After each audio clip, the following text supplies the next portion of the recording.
Welcome back guys. Now in this video, let's discuss about pregnancy-induced hypertension.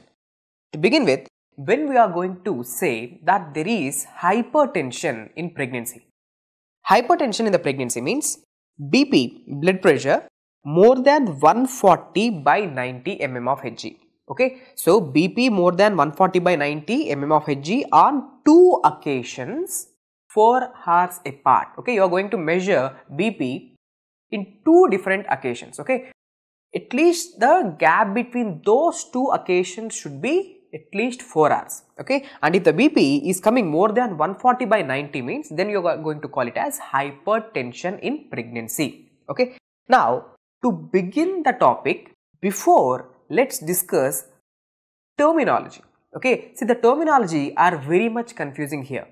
So first let's discuss all the important terminology, later go with the risk factors, incidence, pathogenesis and treatment. Okay, so first let's concentrate on the terminology.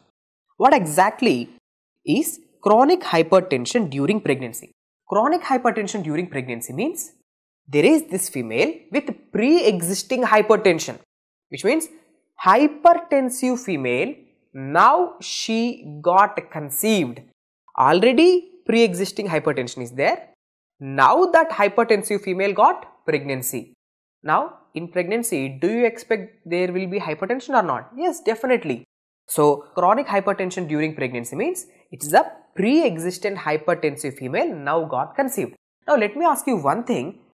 Does this hypertension will be seen from the beginning of the pregnancy or not? Yes, it will be there from beginning of the pregnancy. Why I am so specific about it? Why? Because there is one more term known as pregnancy-induced hypertension. See, pregnancy-induced hypertension is something which will be seen or shown up after 20 weeks of period of gestation. Okay, it's not present from the beginning of the pregnancy, which will be seen after 20 weeks. But now, chronic hypertension in pregnancy means, or chronic hypertension during pregnancy means, it is the hypertensive female got conceived and hypertension is present from the beginning itself. Okay, it's not shown after 20 weeks. It is present even before 20 weeks. Now let me ask you one more thing. Do you think that this hypertension will be coming down after delivery? Does this hypertension or does this BP will come back to normal after delivery? No, definitely not. Why? Because this hypertension is not because of pregnancy. So it's not going to come down after delivery. It is going to remain same. Hypertension does not come to normal after delivery. So now let's see what exactly we mean by chronic hypertension during pregnancy means. It is a hypertensive female got pregnant. Hypertension is seen even before 20 weeks and the hypertension does not comes to normal after delivery. It's going to be remain same. Even after delivery, the female is hypertensive. Now, let's discuss about pregnancy-induced hypertension. Pregnancy-induced hypertension means it's a normal patient. Now she got pregnancy, she got conceived. Now she is developing abnormal BP, that's more than 140 by 90. When after 20 weeks of period of gestation, and this BP will come back to normal after delivery. Okay, so patient was normotensive before pregnancy. Okay, and hypertension is seen somewhere around 20 weeks of period of gestation. I will say you what exactly happens at that 20 weeks of period of gestation. There is something abnormalities is going to happen with the placenta and that causes this hypertension. We will discuss that in the topic of in the pathogenesis section. Now this hypertension comes to normal after delivery within 12 weeks. Okay, after delivery within 12 weeks this hypertension is going to come to normal. Okay, now let's talk about pregnancy induced hypertension. Now this pregnancy induced hypertension, here you are going to have some more subterms kind of thing. See what exactly I mean by gestational hypertension. Gestational hypertension is nothing but pregnancy-induced hypertension without any complications. Okay, it is just simple pregnancy-induced hypertension without any complications. What does I mean by complications? There is no proteinuria, there is no end organ failure. Okay, if it is simple increase in BP, then you are going to call as gestational hypertension. Now, if pregnancy induced hypertension is present along with proteinuria and or end organ failure, okay, it can be isolated or it can be combination. See, if pregnancy induced hypertension is present along with proteinuria or along with end organ failure or combination of both, then you are going to call it as a preeclampsia. Very important thing. What exactly we mean by preeclamptic patient? Preeclamptic patient means now there is this female who develop hypertension because of pregnancy, and there is not only hypertension but also loss of proteins in the urine along with the features of end organ failure. Having said that, proteinuria, what is the criteria for proteinuria? Is it just loss of one single albumin molecule in the urine? No. Proteinuria means, please concentrate, to say that this female is having proteinuria. Now, you have to collect 24-hour urine protein excretion. Okay, you are collecting 24-hour urine collection, and in that urine, if proteins are losing more than 0.3 gram per liter, if loss of proteins for 24 hours is more than 0.3 gram per liter, you can call it as proteinuria or urine dipstick method. Okay, if it is showing +2, okay, urine dipstick method, if it is showing +2, you can call that she is having proteinuria. And urinary protein to creatinine ratio, okay, in the urine, the protein to creatinine ratio, if it is more than 0.3, then also you can say that she is having proteinuria. Okay, this is all the proteinuria component. Now let's talk about the end organ failure. What exactly is this end organ failure which will be seen in the preeclamptic patient? Okay, preeclampsia means now she is having hypertension, along with that she is having features of proteinuria or end organ failure. Now what exactly we mean by end organ failure? Which end organs are going to be failed? Please concentrate here. To say that she is having end organ failure, now her platelet count should be less than 1 lakh. Okay, her platelet count should be less than 1 lakh, or her serum creatinine is more than 1.1 milligram per deciliter, which indicates that kidneys are under trouble. Okay, this end organ failure means, now what is that end organ? That end organ here is the kidney. If serum creatinine levels are getting more than 1.1 gram per dl, it's an indication of end organ failure. Now livers are getting something problematic, so that the liver enzymes are going to be deranged. Now the liver enzymes, the SGPT, SGOT levels are twice the normal value. Okay, they are twice, double sub the normal value. There are the features of pulmonary edema, are the features of cerebral symptoms or visual symptoms. Okay, so if a female is going to show any of the following, then we can say that she is having features of end organ failure. Again I am repeating, preeclampsia means now this female become pregnant. Now during pregnancy her BP got increased after 20 weeks of period of gestation. Along with increase in BP, she have also developed features of proteinuria and end organ failure. Okay, having said that, now let's talk about the category or the classification of the preeclampsia. Okay, the preeclampsia was classified further into mild preeclampsia and severe preeclampsia. What exactly we mean by mild preeclampsia? See, in mild preeclampsia, the BP is more than 140/90, but it never exceeds 160/110. Okay, it's in between 140/90 and always less than 160/110. And in severe preeclampsia, the BP goes above 160/110. And see, end organ failure is not present in mild preeclampsia, and end organ failure is present in severe preeclampsia. Okay, but please concentrate, we have never taken proteinuria as a criteria. Okay, to classify preeclampsia into mild and severe types, have we taken proteinuria into consideration? No, proteinuria was not taken into consideration. It's not a criteria for classifying the preeclampsia. That's a very important MCQ. Okay, based on the amount of proteinuria, we are not classifying the preeclampsia into mild and moderate or severe types. Okay, so proteinuria is not that important criteria. Okay, now after saying that, now let's talk about chronic hypertension superimposed by preeclampsia. We all know what exactly is chronic hypertension during pregnancy. Chronic hypertension during pregnancy means it's already hypertensive female who got the pregnancy. Now what exactly is chronic hypertension superimposed by preeclampsia, which means now this pre-existing hypertensive female Now she got pregnant. Along with that, she have also developed the features of preeclampsia, which means now she is developing the features of proteinuria and end organ failure. So, a hypertensive female, now she got pregnant. After getting pregnancy, we all know anyway that her BP is going to be very much abnormal. So, there is uncontrolled BP along with the features of proteinuria and or end organ failure. Okay, see, there can be just proteinuria or there can be just end organ failure or there can be both. Okay, both can be seen. This is chronic hypertension superimposed by preeclampsia. Okay, well, now what exactly is eclampsia? See, preeclampsia, if you are not treating well, it can go into eclampsia. See, preeclampsia is a precursor stage kind of. Okay, so preeclampsia can lead to eclampsia. So, what exactly is eclampsia? Severe preeclampsia along with the seizures. Eclampsia means severe preeclampsia.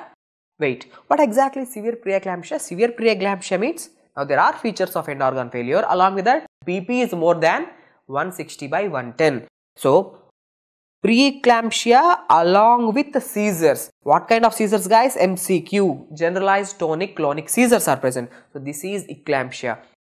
Preeclamptic female, now she is developing convulsions. Now she is throwing the seizures. So, this is what exactly is eclampsia. Very simple. Eclampsia means preeclampsia, patient developing seizures. Okay. Now, why she is developing seizures? We will see in the topic of pathogenesis. Don't worry. Okay. For now, just remember eclampsia means severe preeclamptic female developing seizures. Okay. That's it. Generalized tonic-clonic seizures are going to be shown. Now, let's see what are the signs of impending eclampsia. Now, wait. See, there is this female who came to your clinic and now she is having severe preeclampsia. If she is having severe preeclampsia at any time, she can progress into eclampsia.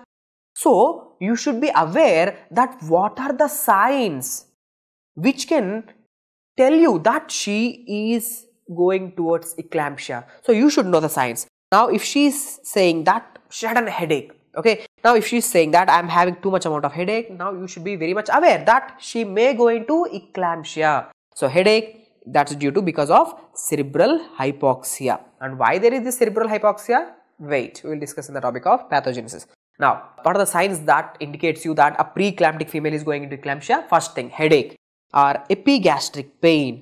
Okay, epigastric pain, nausea, vomiting, and this epigastric pain is because of the liver capsule stretching, because of the stretching of the liver capsule, because of the subcapsular hematoma. Why there are subcapsular hematoma? Again in the pathogenesis. Okay, so headache, epigastric pain, nausea, vomiting, and visual symptoms like blurring, scotoma, okay, diplopia, all these should indicate you that this preeclamptic female is going towards eclampsia. Now the question is, there is this severe preeclamptic female. Now she is in your clinic and she is saying these symptoms. Now you should be very much worried that she is going into eclampsia. Now what you should do as a good doctor? You should be preventing eclampsia. Further, what you should do? You should give her magnesium sulfate. For prevention of eclampsia, immediately you have to give her magnesium sulfate. Very much important MCQ. For the prevention of eclampsia, the drug of choice is going to be magnesium sulfate. Now, after saying this, guys, please remember, one of the complications of severe preeclampsia is eclampsia, and there is one more complication because of severe preeclampsia. And what is that complication? It's a HELLP syndrome. Okay. Now, let's discuss about the HELLP syndrome. Now, please concentrate here. HELLP syndrome. What exactly I mean by HELLP syndrome? See, we have already known that HELLP syndrome is because of a complication. It's a complication because of preeclampsia. See, HELLP syndrome means HELLP, HELLP syndrome. In HELLP syndrome, there is this hemolysis happening. Okay, there is hemolysis. There is elevated liver enzymes are there and platelet count is less. Now, HELLP syndrome means it's a combination of hemolysis, elevated liver enzymes with a low platelet count. Now, how can we know that there is hemolysis happening? Okay, See, presence of cystocytes, okay, these helmet cells, okay. So, presence of cystocytes in the blood smear, or haptoglobin. See, haptoglobin is the one actually binds with the hemoglobin. Now, please understand that whenever there is hemolysis happening, whenever there is destruction of RBC, hemoglobin is going to leak into the blood, and this hemoglobin will be bound to the haptoglobin. So, automatically haptoglobin levels will be decreased. So, whenever there is hemolysis, hemoglobin is going to leak into the blood, and this hemoglobin will be automatically captured by the haptoglobin. So, now free haptoglobin levels will be going down. So, less amount of haptoglobin should indicate you that there is hemolysis happening. So, presence of cystocytes or Burr cells, decrease in the haptoglobin levels, and bilirubin. See, bilirubin is nothing but a marker of hemolysis. Bilirubin more than 1.2 and LDH, lactate dehydrogenase. Whenever RBCs rupture, lactate dehydrogenase is going to come into the plasma. So, lactate dehydrogenase levels more than 600 international units per ml. All these are indicative that hemolysis is happening. Okay. So, this is about hemolysis. Liver enzymes SGPT and SGOT level greater than 70 international units, okay, per liter is an indicative that she is having HELLP syndrome. And low platelets, okay, how much less? Less than 1 lakh cells, okay, less than 1 lakh cells. Now, please concentrate that I have highlighted here some of the parameters in pink color, okay. Why I have specifically highlighted these things, okay, in pink color? Why? Because if you take them and club them, that's going to be a criteria for HELLP syndrome. Now, how can you say that this person is having HELLP syndrome? Now, if LDH is more than 600 international units, SGPT, SGOT levels more than 70 international units per liter, and platelet count is less than 1 lakh, okay. Now, all these three in a combination, this is known as the Tennessee's criteria. So, Tennessee's criteria is used for diagnosing HELLP syndrome, and HELLP syndrome is a complication because of severe preeclampsia. What are the two complications because of severe preeclampsia? One is eclampsia and HELLP syndrome, okay. Now, in HELLP syndrome, platelets are going down. So, platelets are going down means bleeding time will be affected, but not the clotting time. In HELLP syndrome, clotting time is not affected, and HELLP syndrome is common in multigravida. Guys, this is very important MCQ. Usually pregnancy induced hypertension, the preeclampsia, is usually seen with the primigravida. But HELLP syndrome, if they specifically ask you HELLP syndrome is most commonly seen in multigravida. That's a very important MCQ. Okay. Having said that, now let's discuss about the risk factors. What are the risk factors for pregnancy induced hypertension, preeclampsia? Okay. Now, see, primigravida, I have already said you primigravida is a risk factor. Family history, okay, if there is a positive family history, then that's definitely going to be a risk factor for pregnancy induced hypertension or preeclampsia. A previous history of preeclampsia is a risk factor, and diabetes, in diabetes there is going to be a big placenta, okay, there is placentomegaly will be seen. Remember that the entire pathogenesis of pregnancy induced hypertension revolves around placenta. It's because of the placental abnormality there is this pregnancy induced hypertension. Later we will discuss, but for now any problem with the placenta that can lead to increased risk for the preeclampsia or pregnancy induced hypertension. So, placental pathologies are the core, are the key for development of the pregnancy induced hypertension. In diabetes, there is a bigger placenta, so lots of chances that she can have pregnancy induced hypertension. Now, just think, what are the other conditions where you can expect a bigger placenta? Twin pregnancy. Yes, twin pregnancy is a risk factor for preeclampsia or pregnancy induced hypertension. Very much important. Now, after this, molar pregnancy. See, molar pregnancy is nothing but it's something problem with the trophoblastic tissue. Trophoblastic tissue, where exactly it's present? It's present in the placenta itself. So, molar pregnancy is something problem with the trophoblastic tissue. So, in molar pregnancy, there is a risk factor of preeclampsia. And Apla syndrome. Apla syndrome is also something problem with the placenta. In Apla syndrome, a thrombosis is going to be happening in the placenta, and that can lead to pregnancy induced hypertension. And new paternity, guys, important. New paternity means now she is having a baby with a new partner. Okay, so whenever she got exposed to new partner, or I should say not exposed to new partner, whenever she got pregnant because of a new partner, that increases the risk of pregnancy induced hypertension or preeclampsia. These are the risk factors. Now, a very interesting thing is, usually for many cancers and many problems, smoking is a risk factor. But here, smoking is considered as a protective factor. Okay, very much important. Smoking is a protective. Okay, now let me ask you one clinical scenario. Now there is this female who shown up in your clinic, and she is saying that she was very much worried. Why? Because her last pregnancy was complicated because of the pregnancy induced hypertension.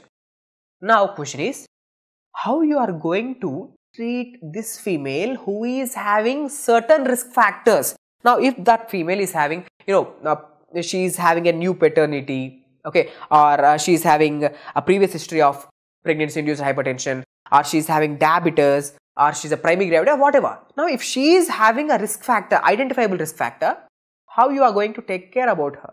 See, you are going to give her aspirin. So women with the identifiable risk factors should be treated with aspirin. How much aspirin? 50 to 150 milligrams per day. Okay, 50 to 150 milligrams per day. Okay, from 12th week of period of gestation. From 12 weeks of period of gestation, you are going to keep her on aspirin. Okay, that's a very, very important MCQ. Now, after saying this, now let's see how can we predict. Okay, now there is this female who is in your clinic, and now she is worried that her previous pregnancy was complicated because of pregnancy induced hypertension or preeclampsia. Now she is worried.